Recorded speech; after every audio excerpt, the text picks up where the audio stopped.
Hai dan Assalamualaikum. Hari ni Elly akan mengait satu projek Amigurumi yang ada dekat YouTube. Dan Elly akan random pick. Tapi hari ni rasa Elly nak buat ikan paus yang comel tu sebab banyak dekat TikTok and Pinterest tunjuk kait ikan paus tu. Dan bahan-bahan yang korang perlukan adalah benang kait, dua jenis warna, satu warna putih dan warna apa-apa. Putih ni untuk dia punya bawah perut dia. Polyester stuffing.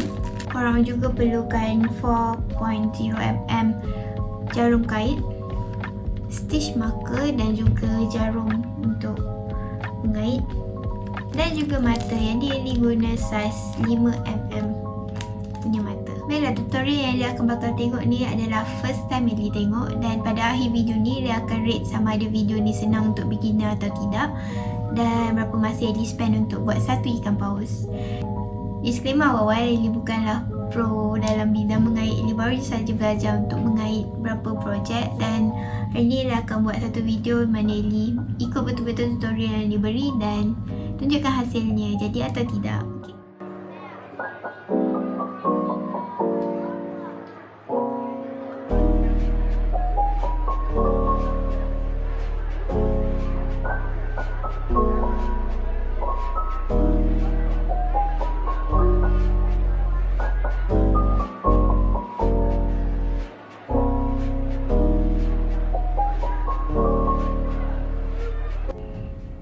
Sekarang kita dekat round 3, nampak ada 3 belah, 1, 2, 3.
Okay, sekarang kita siap ikan kita tadi, dan sekarang kita akan buat dia punya sisip.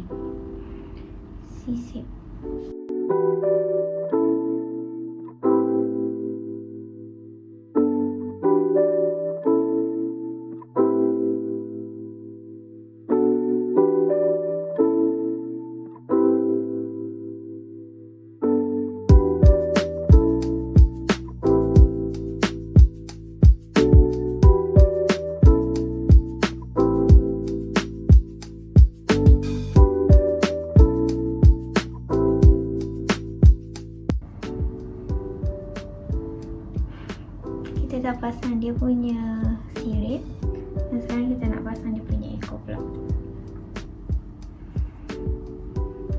And dah siap. Sekejap. Okay, dah siap Elly punya ikan paus ni. Tengok dia punya detail, dia punya fin and the tail. And untuk Elly ni could rate this as 4/5 untuk dia punya tutorial. Tutorial dia memang bagus untuk for those yang dengar slow-slow and buat bersama dia pun boleh sebab dia ikut normal speed.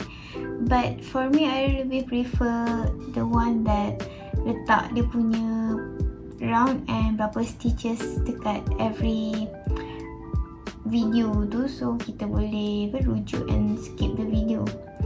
But for me, it's okay lah, cute. And it's pretty easy to do this. Cuma dia punya belly buat tak kemas sikit sebab belly salah masuk loop. But overall, it's pretty good. I love this wheel. Look at that.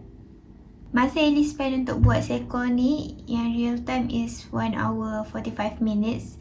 But I think that it could be shortened to 1 hour only and 45 minutes since Elly ulang balik. Ada a few parts yang Elly salah kait and I watched the video first and then kait. So I think if you memorize this step, boleh je terus lompat and make this under 45 minutes.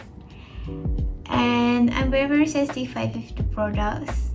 Dia punya jahitan je Elly tak ikut tutorial dia sebab I'm just jahit the way I want it, asalkan dia cantum. And I think that's all from me. I got my wheel and I hope I will see you guys in the next video. Mungkin mengait lagi ataupun mungkin video lain. Dan itu saja daripada Elly. Bye. Assalamualaikum.